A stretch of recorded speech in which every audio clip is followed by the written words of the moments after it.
Can you hear me? Yeah, I can hear you. Can you hear me? Yeah, I gotta have these earphones on. Nice. Yeah. Yeah, what's up? What's up, guys? What's going on, How you Anthony? feeling? I feel better than I look. Is this the second time you had it? Yeah. It's not that bad. It's just my throat. Throat's sore, stuffy nose earlier today, Yeah. headache, little backaches late at night. Yeah, But I'll live. We both just got over it. yeah. We had it at the same time, actually. Oh, really? Yeah. Here, let me take a couple notes really quick. Set this to the side. Alright. How you guys doing? All right. Oh, good. Taking baby steps. Yeah. Slow for us because it's all brand new for us. Right, and that's how it's gonna be for the first. It's like I told you guys, it's gonna be slow and tedious for the first 3 months, but the first 3 months, what you're gonna go through is what I went through for like a year, and it's just kind of like you're a backpack dealer. You're doing the same thing repetitively over and over and over and over until you finally strike a deal, and then you strike a deal and it gives you kind of that, okay, that makes sense. And then you do it again, you do it again, you do it again, and then you try to slowly increase your profit margins and get your buy prices better and better and better. It just takes time. Yeah. And Chris. So, hang on one second, getting a couple more notes. All right, so business-wise, we've got statement timepieces, we've got the Instagram. Yeah, we were actually thinking of changing it to STMNT statement. STMNT. Yeah, I'll send you a picture of like kind of one of the logos we were thinking about. We'll probably do a true logo, but the font kind of looks pretty nice too. Are you talking about changing the spelling of the actual name? Yeah. Yeah. Only problem with that that I can see is you're going to constantly be correcting people and abbreviating it, which doesn't sound like it's a headache. It is. Because if one of them gets one of those letters wrong on a bank wire, your money's going to be tied up in limbo. And I can just tell you, like, I like it from a logo standpoint, but from an actual name, I would spell it exactly how it's spelled, because whenever you change anything, like, I'll tell you, like Timepiece Gentleman, people always put the Timepiece Gentleman as my company info, but it's actually Gentleman Timepieces. And then even then, they spelled gentleman with an E instead of an A. That one little E, I've had $100,000 wires in limbo for 2 or 3 days, and it halts business. It's very frustrating and very annoying. Right. It's true. So That makes sense. So if you want to do that, do it with the logo and not the actual name. Make the actual name as simple as possible. Now that I like. That's actually what we did on the other scene. Now this I like. Yeah, we made our. That good. looks really cool. If you were to just do that with the word timepieces underneath and make it fit from the S to the T perfectly with the exact same font but less bold, I think that would look great. Yeah, we're But- good. That's what look good. Yeah. But for the company name, keep it spelled out as statement. Trust me, you don't want that headache. So How about for like the website and stuff? I would still spell it out. Again, it's the same thing. Whenever you're just asking the ordinary common person that isn't familiar with it to spell this out, people make mistakes. They're gonna switch the M and the N. They're gonna forget a T, something like that. I like it. I like it for a logo. I think it's actually really cool. And you don't even need anything else in there. You don't need any watch graphics, nothing. I would just put the word timepieces underneath it, and that's it. Very clean, very simple, and it does exactly what the name is. It makes a statement. Yeah, Right. it's pretty cool. I like that. Let's see. So yeah, we got the LLC done and our tax ID number. Text me all of that so I can Yeah. update company info.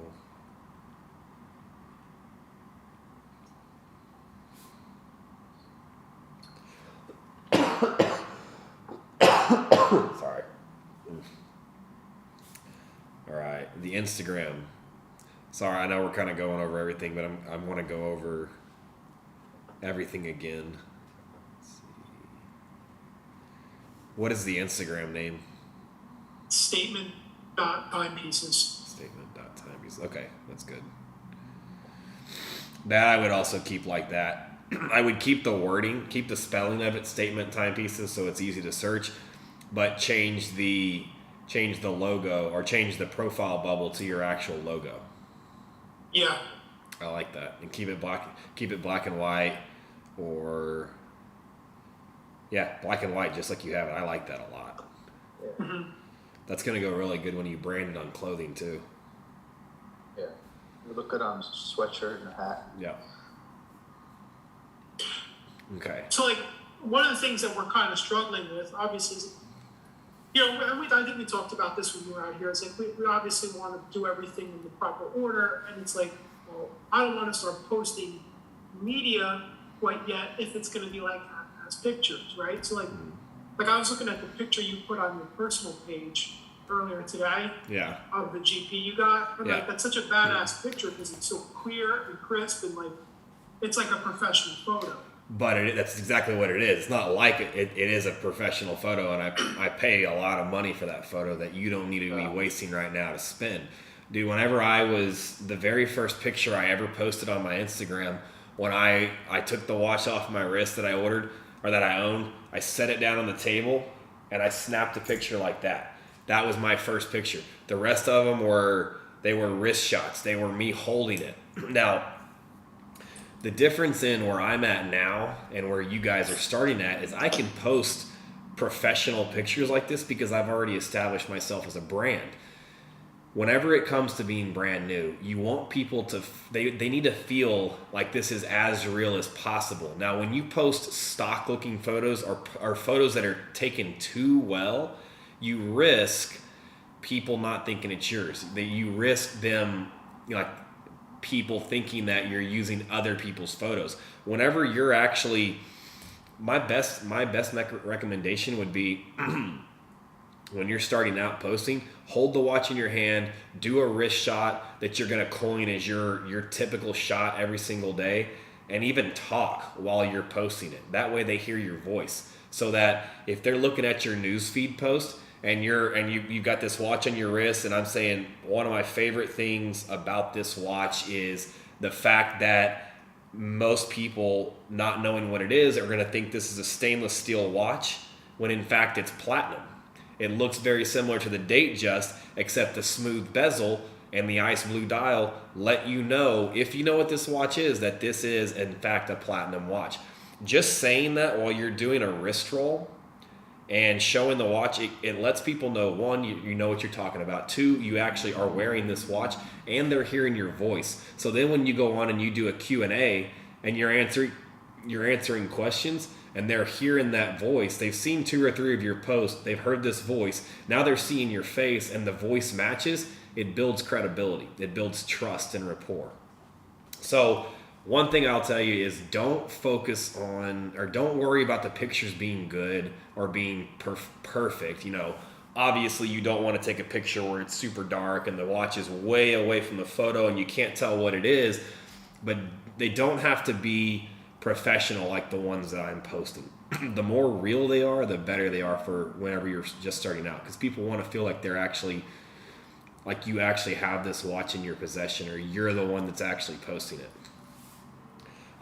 So what I would do, honestly, guys, if you've got time tomorrow, go down to 47th Street and take some pictures go meet some jewelers. Go meet a couple of those guys that I've introduced you to, a couple of those shops.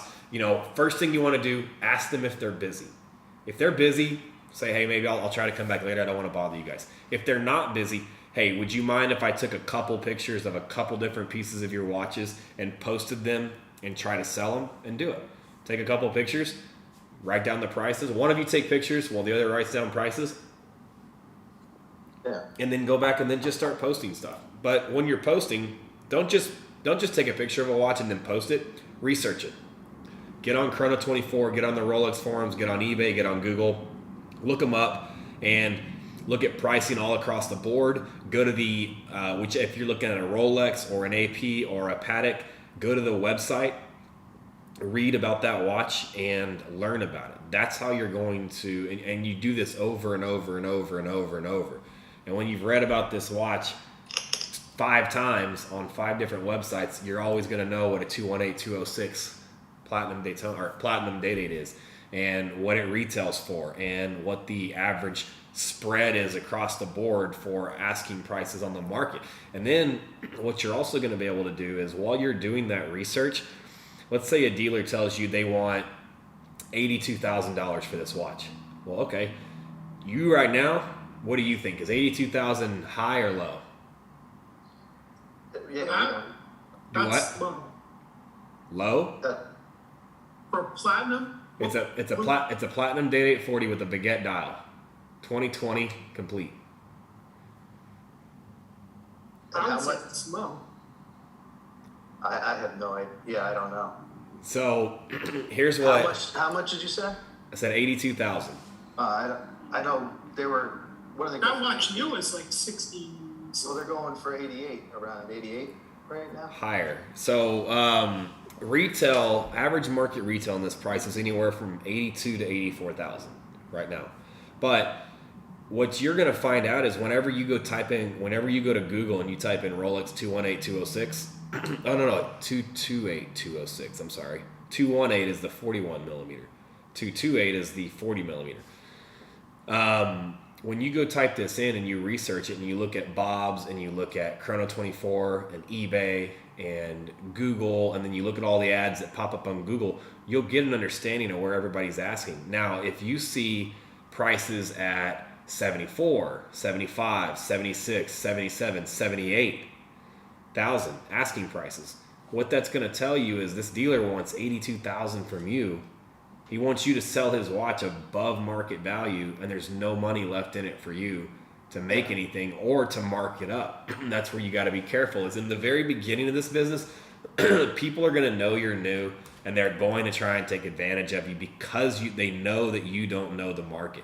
Even experienced dealers can't keep up with stuff every day. Like I sold something today, I posted it in a group, and it sold in 15 seconds, and it sold to like 5 different people. I didn't realize the market had jumped again because I'm not on top of it every single day like everyone is. You in the very beginning, dealers know that, and they're going to try to take advantage of you. So you've got to go do a lot of your own due diligence, and it just takes a little bit of time. So How do you know the right prices? Just by going to like Chrono24 and Bob's, and you know what I mean? Like, well, how do you know? put yourself in the seat of a consumer. So you as a consumer don't know the right price of this. All you know is that you want to buy this watch and you want the best price possible, right? So if you go out there looking for it, you start on Google, you go to Bob's, you go to Chrono24, you go to eBay, you go to the Rolex forums, you get on Google and you look at all the different ads that will pop up for this watch and write it down. Write all the prices that you can find down and find the lowest one.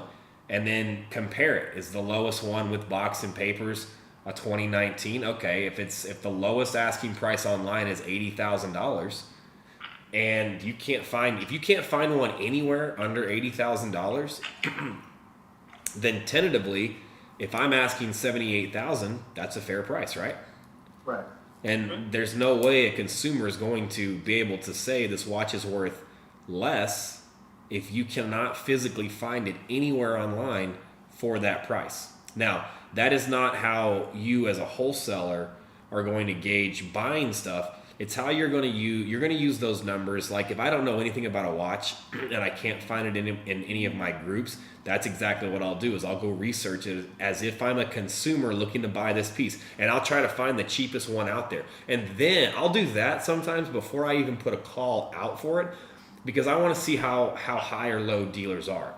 If the cheapest one I can find online is $80,000, and then I hop in a group and some dealer quotes me 94, that automatically tells me that that dealer is too fucking high, and he's probably high in all of his stuff. And I'm going to remember that. And then I'm just going to sit and wait. I'm going to wait for more dealers to come back with 81, 82, 79, 78, 77. Then you'll get a better understanding for it. And how do you, what kind of profit do you put on top? Like, not if you bought it great, the average. Like, what profit do you put on top when you sell it retail to a retail customer? That's kind of where you've got to understand. There's several different things. So in the beginning, I would market, $500 and just try to move it and just get a client. Because again, in the beginning, all you're trying to do is get clients. Me today, my average profit, my average across the board is 10%. So I sell stuff less than that. I sell stuff much, much higher than that. But the average across the board is 10%. In the beginning, I would say focus on a $200 to $500 profit margin. If you can, what you're going to be doing in the beginning is you're going to be flipping a lot of wholesale, a lot of dealer to dealer. You're going to be walking from this shop, taking pictures of all of this person's inventory, and then you're going to go walk to another shop. Hey, what kind of stuff are you looking for? Like maybe I can help you find one, and just tell them, look, I'm brand new in the business. I don't want to waste your time, but I'm trying to learn it, and maybe I can help you find something. What are you looking for? And you have prices for everything.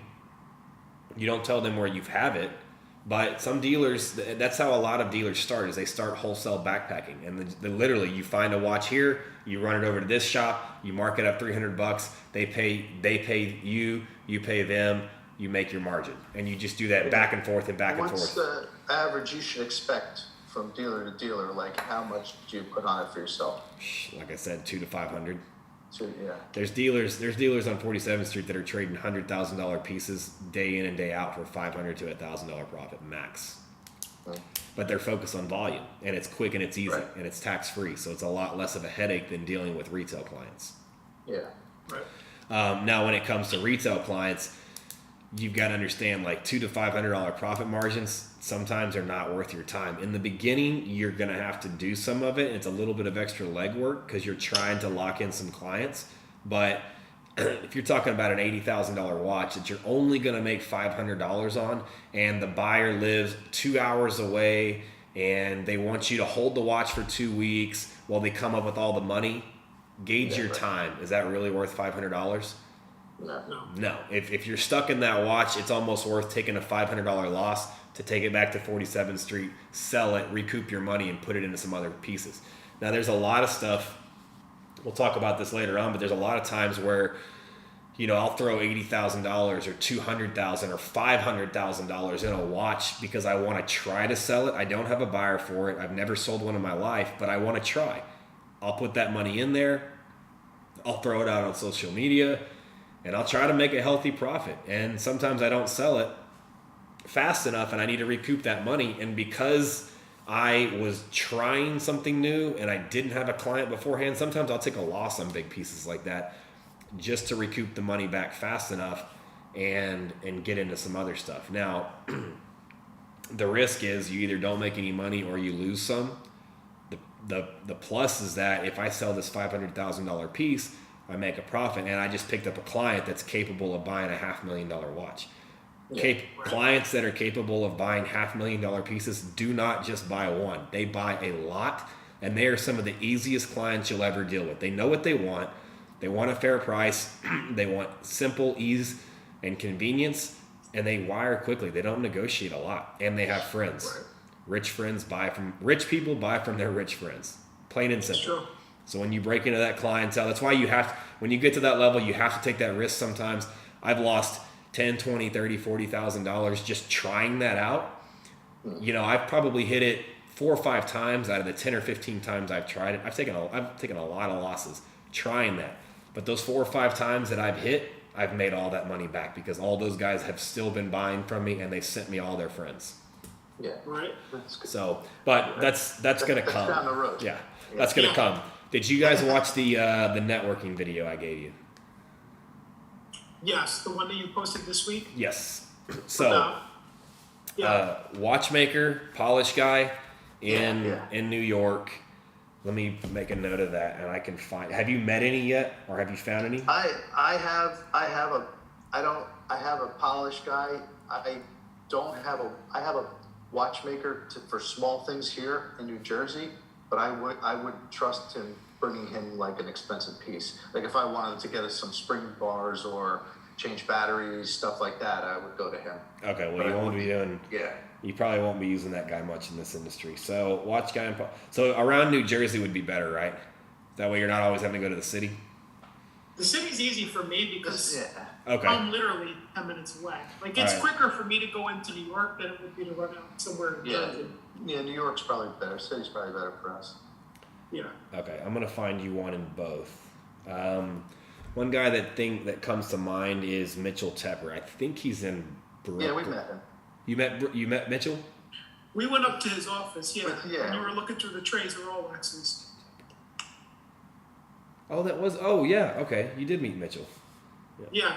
If you could hit him up, we would love to go there. Maybe grab some polished clubs and handle some of his watches, because I feel like he's got the stuff that everyone wants. You don't feel like it's too much of an imposition for some of these guys, though, for us to walk in and say, "Hey, can we take a picture of your something?" As long as they're not busy. Now, if you were nobody, yes, they don't want just random people off the street coming in and doing that. But what I'll tell, I'll hit Mitchell up and I'll say, "Hey, Mitchell, I've got more clients than I can deal with right now. I'm going to send Anthony and Chris to your office whenever it's convenient for you. Can they take pictures of can one of them sit and take pictures of all your stuff while you give the other one prices, so he can send them all to me and we can help post them and see what we can sell?" And I'm sure he That's a won't. good idea. I'm sure he won't mind it. If I have to, I'll just tell him I'll fucking buy something from him just to make it worth his time. But I'll tell him to pick a time that he's not busy and that it will not be inconvenient for you guys. Hey, were you able to? How quickly were you able to sell that platinum Daytona that you bought from Watch Trading Company when we were there in the city? That was a really good price. So I actually did, it was. I actually ended up not getting that because when I was about to pay him was when Marco got robbed. Yeah. So that deal actually, you know what? That actually fell through on me, and I had to back out of a deal with them. Given the circumstances, there's nothing I lost $1 million. There's nothing I can do about it. Yeah. But anything new with that? no, not yet. No. Pretty much wrote it off as a loss. That sucks though. It is what it is. Next thing. Yeah, Mitchell was he was He was a nice guy. Yeah, he seemed like a real nice guy. That would be something good for us. Yeah, we have their cards too. We have and the Mitchell guy. didn't have a card. I have his number now. You have Mitchell's I'm number? looking through my cards. Yeah. Okay. So the people I met Motion and Time. Motion and Time are good people. Mikhail. Yeah, Mikhail. Yeah, Mikhail was the guy with the AP stuff, right? Correct. Yeah. With Motion and Time, him and Boris. Yeah, you bought the links from him. Yeah. Exclusive Time Inc. That was the one that you were looking at the black ceramic. Motion and Time was where I was looking at the black ceramic. Yeah. They had the store we walked in. Yeah. They have a ton of inventory. Yeah. Yeah, they have a ton of inventory. Yeah. Okay. So what else? So networking. How often do you guys networking? That's all on a wholesale level. Is just getting down there, and I mean honestly, if you've got time, go to the city 3 or 4 times in a week and go visit all the same shops. Go meet all the same guys. Go look at inventory. It's just a matter of familiarizing yourself with the lay of the land, who's around there. When you start getting into some of these groups, you'll start to recognize, make note of where you're at, and then you'll start to recognize some of these guys. But hit up Mitchell, or actually I'll hit him up as soon as he messages me back, and I'll find out when it's convenient for you or for him. Yeah. But just go down there, start taking pictures of inventory, and get familiar with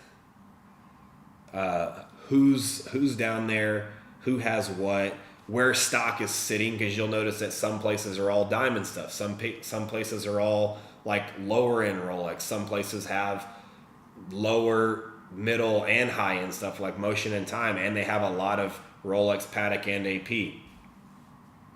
That's all on the wholesale side. Now on the retail side, you're going to want to start networking with individuals. And how you do that is whenever I started in the business, I used to eat lunch at the same place every single day. I had dinner at the same place every single day for months. And I just got to know, you don't focus on the retail clients, you focus on the staff.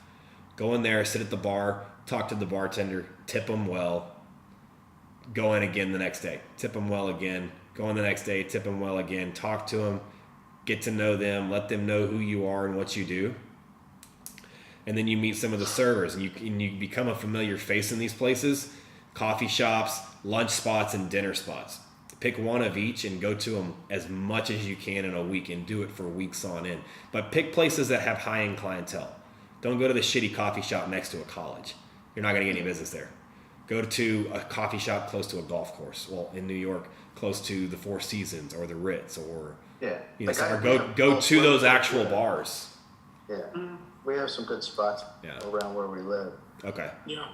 And around where you live is a great thing to do. Don't go way out of your way to go somewhere because you want to be a familiar face around the area that you frequent the most, and that's going to be where you live. So, and then whenever you see clients out and about, one thing that I trained myself to do was whenever I saw someone wearing a nice watch, open conversation. Just simply compliment them on their watch. Now, what you don't want to do is you don't want to go for a sell every single time you see someone wearing a nice watch. You don't want to go compliment someone on their nice watch and then let them know you're a watch dealer. It immediately comes off as salesy, and when you start trying to sell yourself, people like put up a guard. Yeah. You got to be comfortable in saying, "Hey, man, I really like your watch. Oh, that's an Explorer. That's cool. I used to have one like that. I sold it, and I kind of regret selling it. One of these days I want to get it back when it makes sense. But I had to make room." And then you slide something in there. I had to make room for some other pieces. Oh, okay, cool. What other pieces you got? Oh, well, I buy and sell these things, so they're constantly rotating. That just happened to be a piece that I was attached to, and it made sense to let go of it so I could keep some inventory flowing. But anyway, what other pieces do you have in your collection? Oh, that's cool. You have this and this. Anything you're looking to add new? Oh, cool. Then if they carry on the conversation and you can tell they're open and they're engaging and they're answering your questions with open-ended answers, then you keep engaging and say, hey, if you're ever looking for something or if you ever want to sell that piece, let me know. I'd be interested in buying it. Nice. How do you feel about going to, we have a lot of local jewelry stores that they don't carry those kind of watches, but how do you feel like starting a relationship with them and saying, if you ever need these watches, absolutely, come to us? Absolutely. I used to do it. The watch industry is so well known now. Not well known, but it's so publicly broadcasted that pawn shops and pawn shops don't really work that much anymore because people now know to look at every watch. But I used to do the same thing with pawn shops. I went and met every single pawn shop around my area, and I gave them my business card, and I would text them on a weekly basis. Hey, do you have any new watches coming in? Do you have any new watches coming in? You can do that with jewelry stores where you say, hey, you go meet every single small jewelry store owner that you know or that you can find in your area and tell them who you are. Hey, I noticed you don't have a lot of Rolex, or you have a lot of this, but you don't have a lot of this. If you ever need them, I'd be happy to help you find them if you don't already have somebody doing it. Right. You always want to ask them if they have someone that they depend on first. You don't ever want to walk in there and be like, oh, you need to get your stuff from me. Yeah. Hey, I noticed you have a few watches in here and not very many. Do you just not have a clientele for that? Or is it not a particular area of interest? I know the money's not there like it is in diamonds, but it's cool to have stuff, or maybe just have a guy that can get this stuff for you if and when a client asks, do you have a guy? And if not, could we talk about me becoming that guy? Do you know the wristwatcher? Yeah, Joey. Go meet him. So, he's a really good guy. So where I am is where he started out. He started working at one of the jewelry stores that's within 5 minutes of me, and that's where he started out selling Rolexes. Okay. For them. So, now he's over in Staten Island, but, so this is an area where I could definitely, the clientele is here. You know what? You know what I would do, and I bet he would be cool with it. I would hit him up and ask him if you could come by, look at his inventory, and then when you get there, ask him if you mind, and I'll text him too, so he knows you're coming. But introduce yourself and say, hey, I just wonder if I can come by. I'm trying to help Anthony find a lot of pieces for some clients that he's trying to source stuff for. We are two of his coaching clients as well. And he said you would be a great contact to meet. And he is super great guy and very diligent in his work. I'll hit him up. You guys go over there and meet him, take some pictures of his inventory, get a list of pricing. And then at the end, ask him, hey, you used to be where we are. What's something, ask him for a tip. What's something you wish you knew? Also, anytime you start meeting these dealers, and if you connect with some dealers and they talk to you and you can tell they're being very helpful and friendly, ask them, hey, when you were beginning in the business, what's something you wish someone would have told you? Because there's tons of stuff I can think of and I've heard, but maybe I'm not thinking of it right now, that someone else will tell you, and it'll, just tips always help. So that other guy that's in our group, John. Zeron. Yeah, he's in San Francisco. Yeah, is he like an established guy or something? Because No. he was ripping watches on Moda. He said $110,000. He bought $100,000 from me this morning. Like how? He has some decent capital saved up, and he's managed some department stores, so he's very familiar with the retail sales space. And his niche is that he's Chinese, so he's got a lot of Chinese buyers in an area where there's not a lot of dealers that cater to the Chinese market. So he's kind of found a niche for himself. Yeah, but even on Moda, I saw him sell 2 or 3 on Moda. Well, he also, before he started, he already owned about 8 Rolexes. He's been buying Rolexes for a while, so he's already kind of familiar with them. Right. I was just hoping that we didn't fall behind. No. His difference was that he has a lot more time. I think he just had a baby as well, so he's on leave for like 6 weeks. So he has full time to do this. Plus he has a decent amount of capital and a decent understanding of Rolex because he's already been buying them for a few years. So, Right. All right. but here's one thing I will tell you: do not let yourself, don't get down because you see someone else progressing faster. Everyone's a little bit different. Everyone's got some people are going to have a lot more capital than others. Others are going to have a lot more free time. Some people are going to have family members that are in the business or friends that are in the business, and they've been watching them do it for years, and they've got instant connections or they've got instant clients. And that's just what it is. I've got a guy, George, also in San Francisco. His client base, once he gets really up and running doing this, he's going to be killing it just because of who his client base already is, because of the industry he's already in. So don't compare what you do to anyone else. Everyone's starting at different. You're all starting at the beginning, but you each have different levels of resources available to you. We're both still working for now. You're still working, yeah. The difference that one of the benefits that you guys are going to have is instant access to go see a shit ton of inventory. That's something that nobody else in my roster of clients has, other than Dylan, because he works for me. Yeah. But even I don't have the inventory that you guys are going to have down there. So one thing you can do is, as you start posting on Instagram and as you start meeting clients, write down the list of every watch people ask you about, and then make it a mission. Here's the fun part: make it a mission to go to New York or to go to 47th Street and find those watches. Hit up Abba Cohen. Hit up Mitchell Tepper. Abba Cohen, you guys might. Were y'all with me when I bought the rose gold GP? You might. Yes. You were? We went upstairs to that office, and one of the clients in there recognized me. Yes. Okay. Yes. I was talking to his boy in the corner. Yeah. So Abba, he owns. The guy recognized you. Yes. Wanted your. Yeah. Yeah. That's another guy.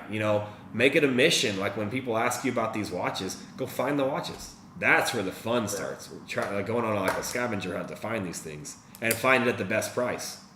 And here's the one thing I'll tell you: always assume the first three prices are too high. Yeah. Assume the first three prices are too high. Do not jump on the first one. You're gonna want to be able to make. You're gonna want to be ready to make a deal. My sales guys do this all the time. We've got a customer ready to pay $20,000. They get a quote for $18,000. They want to jump on it. It's $2,000 profit for nothing. Yeah. No, hold on. Wait. Get three prices before you sell, because they always happens. The first one comes in at 18 and it comes quick. The next two, they take 3 or more hours to come, but they come in at 15 and 16. Right. And then I get on there and I find it for $14,500. Well, shit, we just went from a $2,000 profit to a $6,500 profit. Well, like we wanted to try to do something on Moda, but we wanted to go in first to New York and try to find something, but we didn't want to get screwed buying it and then, put it on there Yeah. and not be able to sell it.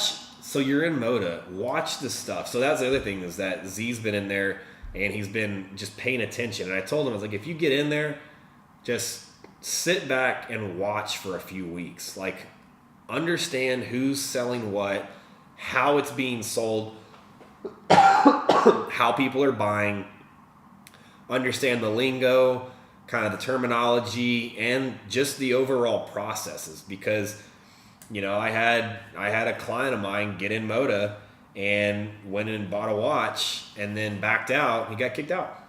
Yeah. We don't want to buy it from there. We want to sell it in there. Every now and then you can buy in there.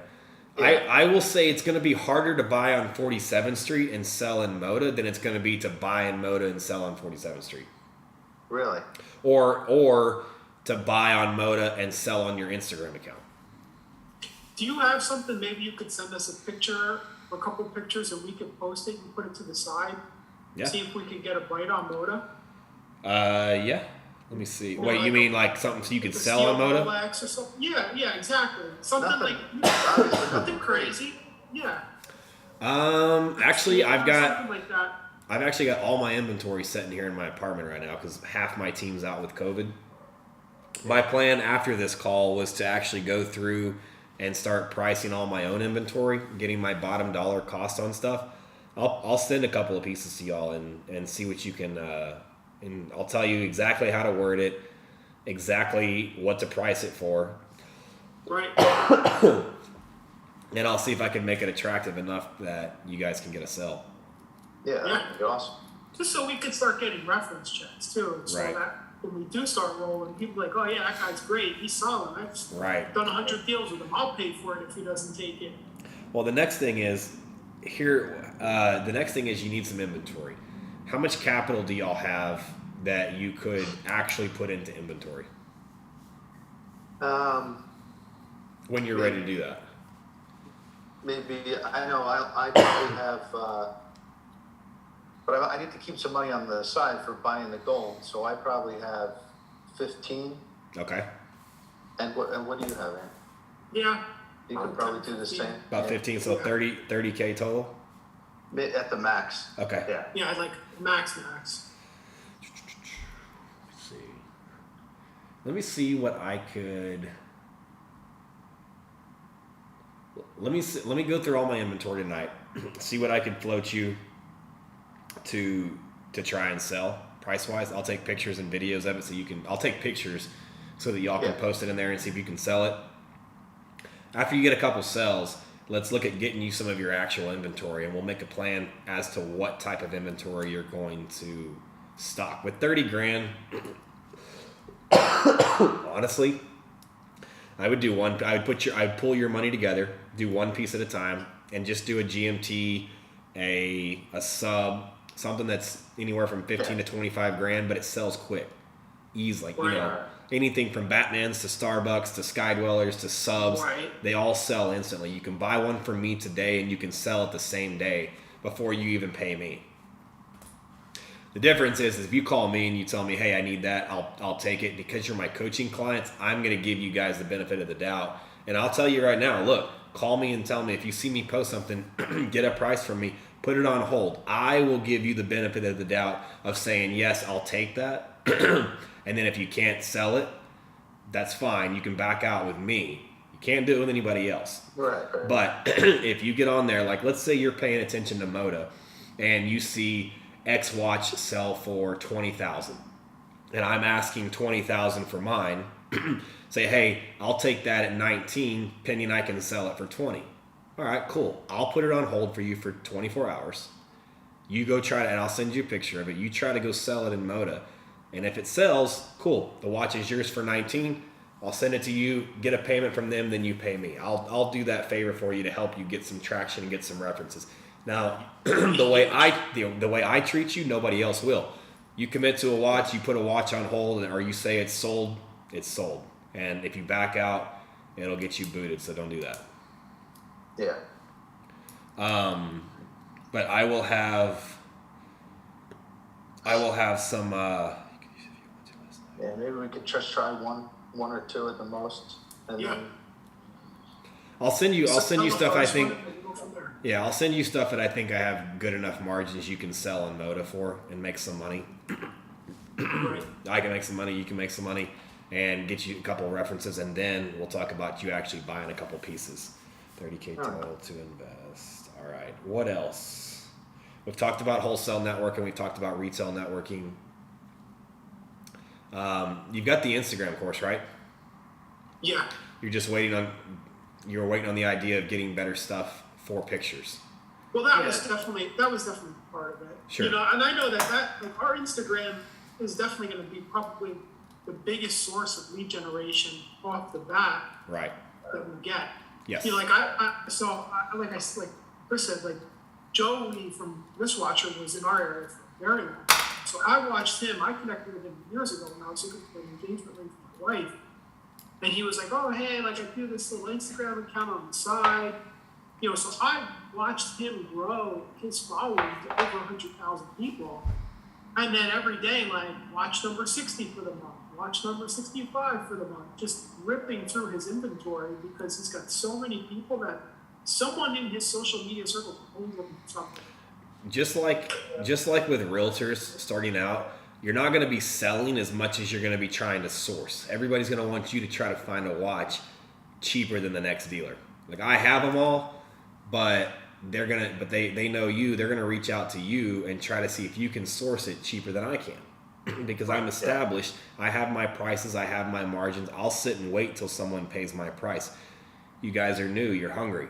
You'll sell it cheaper than I will to get that stuff on the book. So a lot of your business in the very beginning is going to be people looking for watches. So get on there and you start posting, get on there and start following other watch dealers, other watch accounts, and start networking with people. Get in the forums also. Get on Rolex forums, We did that, yeah. get on there and create an account and start reading through the posts. That's a great place to learn stuff too. Like I haven't been on there because I got kicked off like 2 years ago, but when I was first on there, I got on Rolex forums every morning and every night. And I just scrolled through the most recent 5, 10, or 15 posts in the general discussion forum, and always in Rolex. Because I wanted to learn. I wanted to know what was going on in the market. And nobody knows the market better than the guys in the forums, because it's all they do. They sit there and they talk all day long. Every single thing that happens, they get on there, someone posts about it, and everybody chimes in their opinion. So the great thing about that is you get to hear from the perspective of actual buyers. Dealers aren't in there chatting. It's customers. Yeah. And you want to know what customers are talking about. You want to know what customers' concerns are, and that's going to help you buy. If you get on there today and you see 4 or 5 posts about the Explorer 16570 polar dial, read about them. You might discover that this watch people are talking about this watch. I need to go see if I can maybe find one of these. And then another thing too, you can get in. There's a want to buy section. I also used to do that. Do you ever go through that, the want to buy? I did in the very get go, because what I would go do is I would go spend a whole day taking pictures. So it's funny how Marco and I actually met was when Marco and I actually met, he thought I was a much, much bigger dealer than I actually was, because it looked like I had millions of dollars in inventory. because of my website and because of my Instagram. I didn't have any. I had like 25 grand. But what I did was every single day I would go meet a new watch dealer, and I would bring my camera and my tripod and my little white box, and I would take pictures of all of their inventory. And I asked them all the same thing. I was like, hey, do you mind if I post all this stuff on my social media? And if I sell it for your price, maybe just pay me like a $200 commission. I'll come in, I'll shoot it, I'll write the descriptions, I'll do everything, and then I'll sell it, and I'll get them to pay you. That way it's all safe, and then you just kick me something back. They're always okay with that. It's just another outlet for someone to sell your stuff. Can I ask you a quick question? Yeah. Did you ever put something on that another dealer had, like you're saying, and in the meantime it sold, and then you sold it? I did that one time. I'm trying to think. I did that one time, and that was not my fault. The dealer told me. Now, here's the thing: you always connect, or you always check with whoever owns it. Like, if you're going to try to sell my stuff, before you commit to something, you need to get a commitment from me that it's on hold for you, or that I haven't sold it. Right, that's what I'm going to say. Because yeah. in the meantime, I was trying to sell it on Moda, and one of your sales guys sold it. No. If I send you pictures of stuff, like tonight or first thing in the morning, if I send you pictures of, say, 5 watches, and I'm telling you you're allowed to try these on Moda, then I will put them on hold within my organization, and you've got 24 hours to try and sell them. Now, after 24 hours, if it hasn't sold, you need to go mark those listings on hold or something. Let's see. Or you just have to kind of keep monitoring what you've posted. I would mark them on hold, but you've got to keep monitoring what you've posted so that they're not just sitting there forever, because if price spikes and someone marks it sold, you got to go back and say, oh, well, sorry, it's sold elsewhere. Yeah. Or you just delete the listing. You get 24 hours to sell it. If it doesn't sell, you need to go delete the listing. Delete it. Yeah. But to answer the question is, yes, anytime that I would go take pictures of all these dealers' inventory and I would post it, and then as clients were interested, I would call them and say, hey, I've got somebody interested in this. Is it still available, and is this still the price? Okay, cool. I'm going to offer it to my clients, so hold it for me for a couple hours. And they will. All right. Are there any other brands besides it's Rolex, AP, Patek, obviously Richard Mille, that are going above retail or not? Vacheron, any Vacheron in the like the 40s, anything in the overseas collection. Gerard Perregaux is starting to creep up there. The Laredo collection. Yeah, that's yours. I'm waiting to see those go over 16. They're already over. Dude, they're already over retail. A dealer this morning quoted me $72,000 for a rose gold GP. Wow. And I was like, no thanks, I already have 5. How much is the black one? The black one retail is $40,900, and they're probably selling right now for $45,000. Wow. Stainless one's probably Stainless is $35,800 retail. I think it's selling right at retail right now, but you can't buy it. Actually, it's probably got to sell for more than retail, because even the 3 people that I know that had access to them at their authorized dealers said their authorized dealers not discounting them anymore. I bought all of mine like 30 to 40% off. Yeah. And they're not discounting them anymore. So I don't think you can buy any one of those. The steel retails at $35,000. I'm just going to round up. $36,000 on the steel, $41,000 on the black, and $70,000 on the rose gold. And then there's a black Earth to Sky blue skeleton dial. I saw that one. Yeah. It's the Earth to Sky edition, and I think the retail is also $40,900, so $41,000. Okay. That's cool. What else? So, have y'all set up HubSpot and MailChimp? No, we haven't set that up yet. We don't have any. Set up HubSpot. That is going to be your CRM. That is your book of business. Now, I wish someone would have told me early on how important the CRM is, because if so, after my first year in business, first year and a half, I could have sat in my HubSpot account and just did work all throughout that account, because what it allows you to do is you take a profile, you build a profile for everyone you meet, both retail clients, potential clients, and dealers. You record deals that you do with the dealers. With customers, you want to record all your interactions with them. Every time you meet with one and you do a deal, you want to record it. You want to learn who these people are, what they do, what kind of watches they have in their collection, what kind of watches they're looking for in their collection. Those two things right there. If you had to think about this, 2 years from now, if you had a list of everybody that you met, which watches are in their collection and which watches are they looking for, you could do business just off those two lists right there. Because you have a client over here that's looking for a white Daytona. Okay, so you go into this spreadsheet and you search who all has white Daytonas. All right, you've got 6 people that have a white Daytona in their cart. Maybe you sold one of them to them for $30,000 a year ago. You call Jack up and say, "Hey Jack, a year ago I sold you this Daytona for $30,000. I haven't, and I know you said you never would sell it, but I have a new customer that's looking to buy one for, $38. Would you be willing to sell yours at $36,500? And then I can get you something else. You're making $6,500 in a year. Who knows? He may say no. He might say yes. If he says yes, he just made some money. You fulfilled this client's order. You made $1,500, and now guess what? He's one watch short. Hey, Jack, I know you just sold your white Daytona. What's next in the collection? Oh, you want to get out of Rolex? You're looking at rose gold GP skeletons? Oh, cool. Let me hop over here in my book of collections. Oh, Anthony has 6. That's them all. Let me call Anthony. That is one of the best plays in the one. Let me call Anthony and see if Anthony wants to sell one. Right. And then there you go. But you have to start getting all that information now, and you have to start doing it while you're not as busy. Because when you get as busy as I am all day long, I actually hire someone full time just to take care of my HubSpot because I don't have time to do it. Yeah. But So it's I'm looking at the website now. yeah. Is it Sales Hub, Marketing Hub, Service Hub, Just CMS? it's just called HubSpot. HUBSPOT. HubSpot.com. Start or get a free demo. It's all orange. Yeah. So I'm looking at the website now. It looks like I guess there's different. Yeah, it's a HubSpot CRM platform. Oh, Marketing Hub, Sales Hub, Service Hub. Sales. I would do. How much Oh, I is think that? no, they're all the same.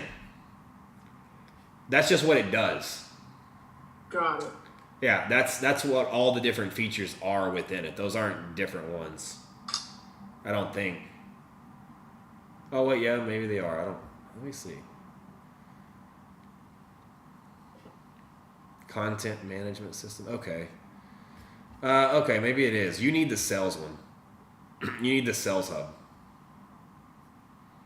So it's like a graduated thing, Chris. It's starter one is up to 1,000 marketing contacts. It's $45 a month. The professional is 2,000 marketing contacts, and the enterprise is 10,000 marketing contacts. So professional is $800 a month, and enterprise is $3,200 a month. Yeah, I'm sure you could upgrade it. Yeah. So just start with the basic one.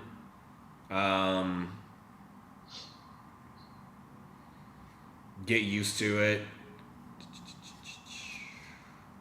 But what you want to do, like I said, is every time you get a client, every time you meet someone, you want to go there and you want to put their information in there. Label them. Take notes about it. That's going to be another big thing too, is taking notes about these clients when you have phone calls with them. Whenever you, if you're out at a bar at night and you meet someone and you're talking, just when you get home, jot down, or when you're done, jot down a note on your phone, and you can actually get HubSpot on your phone when you're done.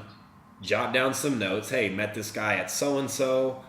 We talked about this. He does this. He lives in this area. He was interested in potentially maybe getting a Daytona. And just that little note right there, it may be 2 or 3, 4, 5 weeks before you talk to this guy again. But when you do, he's going to call you up on your phone. If you just happen to be doing sales calls, pop in your HubSpot, and immediately you're going to see, oh, I met you at such and such bar. We talked about this. Cool. And now you instantly have something to start the conversation off with.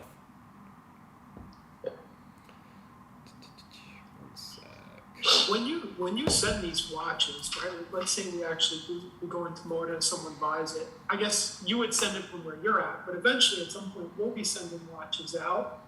Yes. Okay. So IFS. Did I not cover that in the first video? No. Okay. So IFS is IFS International. So it's IFS info or M4 sure. Here, I'm going to text it to you. I'll text you a link to it right now. Okay. And they're a shipper Yes. of. You have to set up an account, and I think you have to get in for sure.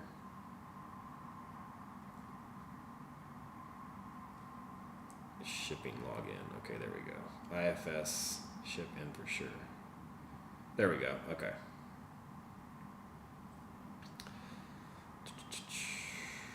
Like you wouldn't use UPS or FedEx or anything like that? Nope, because they don't insure jewelry. Okay. So like when these guys put like whatever price plus label, they all know it's going to be IFS. No, not really.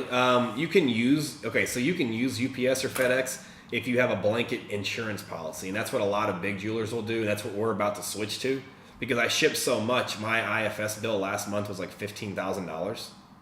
Wow. And it's because of the insurance premiums you have to have. Damn, why is this? Do you know How to ship? Like if you were to ship us a watch, how like a $10,000 watch? What's the shipping on that? Priority overnight from here to New York, 10,000, probably $40. What is that? Okay.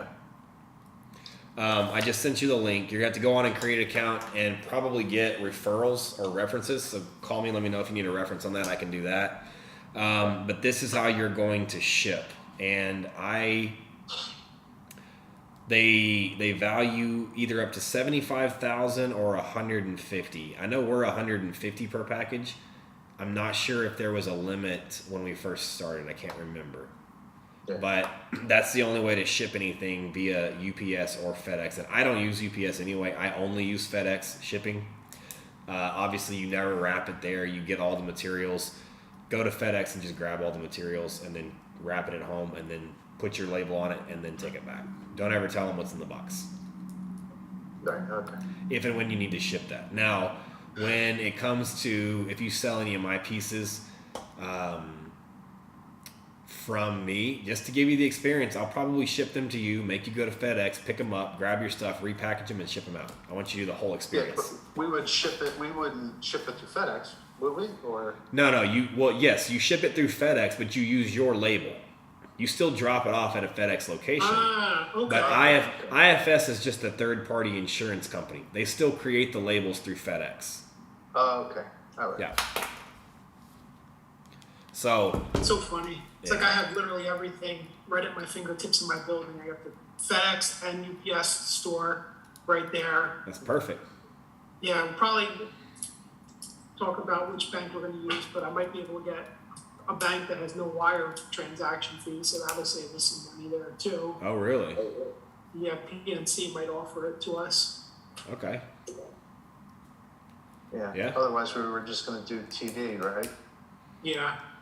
Yeah, We should ACH wires are free, but they take 24 to 48 hours to post. So, and a lot of dealers use that just because, ACH. ACH wires. A lot of dealers will use that because wire fees do add up. Yeah. All right, guys. What All right. else? If you've got one more question, what is it? One more thing. I guess action items for right now. Set up I'll write this HubSpot. down. Set up HubSpot and go through there and enter the information for the few dealers you've already got and just start practicing. Get my information and enter with me and use me as a reference of all the conversations we have and just kind of go through there and explore HubSpot. I'm sure there's a video. I'm sure there's multiple videos on YouTube showing you how to use it. download it on both of your phones, set up one account, download it on both of your phones, and that is your lifeline to every single time you meet a client, every single time you talk to a client, you do a deal, put it in HubSpot. It's tedious in the beginning, but when you learn it, it just becomes part of your day, and it just becomes habit, and it gets much, much easier. But you'll be glad you did it a year from now. Because the other thing too is, here's what somebody I wish would have stressed to me in the beginning. You know, I've had 2 Instagram accounts get deleted, right? Both in the hundreds, or the 100,000 plus follower accounts. Both of them deleted. Guess what happens when those get deleted? You lose all those contacts. You lose everything. Imagine if I had 100,000 Instagram followers, and as I was getting these followers, and as I was meeting people and messaging people every single time. There's another thing too. You can create a link from HubSpot and send it to people. I text people a link all the time, and they click on the link, and it's a collection form that takes their name, phone, and email address, and it uploads it into my HubSpot. Imagine if I was sending that out to like everybody I met on Instagram, and I had half of those emails in an email list saved to my MailChimp account. You actually track the Instagram followers that you have? Like you have all their... No. But he's saying he wish he did it because he had multiple accounts that were deleted. When my accounts got deleted, well, I guess what I'm saying is right now you've got 0 followers, you've got nothing on Instagram. As you start posting, people are going to start meeting you, and you're going to start talking to these people and wanting to sell. Hey, if you don't mind, fill out this link real quick so I can save your information. And if I find this watch, I'll know to send it to you. I can send you information on it. And you constantly do that. And a year from now, you'll have 20, 30,000 contacts or emails. So if and when your account gets deleted, your Instagram account, you can send out a mass email. Hey guys, my account got deleted. I just started a new one. Here you go. Here's the link. And boom, you can recoup, at least 1/4 of those followers instantly versus having to start over like I did. Plus, it makes it easy as you're collecting people's emails and their contact information. You can do sales. You can do spur of the moment. Hey, I have this badass watch. I'm doing a deal of the day. I'm doing a deal of the week, or I'm doing a flash sale, inventory sale, merch drop, whatever it is. Mass email these people. I didn't create my first email list for probably 2 years in the business. So I'm way behind. And today I've got like 50,000 emails. But imagine if I had started 4 years ago. I should have 200,000 emails. Right. So, that's good. Yeah, definitely got to track it. Yeah. So guys, that's going to wrap it up for today. I've got 4 or 5 more calls I'm doing with guys tomorrow. I've got 1 more tonight, then 4 or 5 tomorrow. I'm going to go through all these notes, and I'm going to do another video based off of everything that I gather from all the notes I get from y'all, and the next action steps for everybody. Okay. So. Sounds good. Cool. Thanks, yeah. All right, Appreciate thanks, it. man. Yes, sir. All right, you boys have a good weekend. And again, my phone's always on. Text me if y'all need anything, okay? Yeah, thank you. Okay. Yes, sir. Thanks, man. All right. Take Take care, care. guys.